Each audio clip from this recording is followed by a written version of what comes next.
Sir, আপনি না হয় ওকে কাল থেকেই পড়াতে আসেন। স্যার, ওরে একটু দেখেন, আসলে ও একটু ঘাটতারা টাইপের। আরে আন্টি, আপনি কোনো টেনশনই করেন না। এমন কত ঘাড় ধারা স্টুডেন্টকে সোজা করলাম, আর ওকে সামলানো কি বা এমন ব্যাপার? হুম, আমাকে সোজা করবে এমন কোনো টিচার এই পৃথিবীতে জন্মই হয়নি। কাল আসো চান্দু, খেলা হবে। The next day. ও, তো তুমিই রাসি? কিন্তু তোমার আম্মু তো বললো তুমি ঘাটতারা টাইপের। বাট তোমাকে দেখে তো ভালোই মনে হচ্ছে। আরে না স্যার, আমি তো একটা ভদ্র ছেলে। আম্মু আপনাকে মনে হয় এটা বলছে যাতে আপনি আমাকে একটু ভালো করে পড়ান।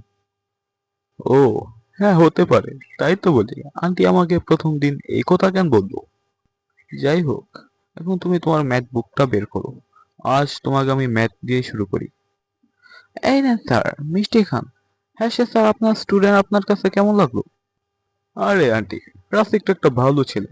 দেখেন, যদি ওকে আমি একটু ভালো করে পড়াই, তো এবার এক্সামেও এ প্লাস নিশ্চয়ই পাবে। হুম, দেখাই যাইব না কি প্লাসটা পায়। আন্টি, আপনি কি কিছু এখন বললেন? আরে না না স্যার, আপনি মিষ্টি খান, আমি এখন যাই। আচ্ছা আন্টি,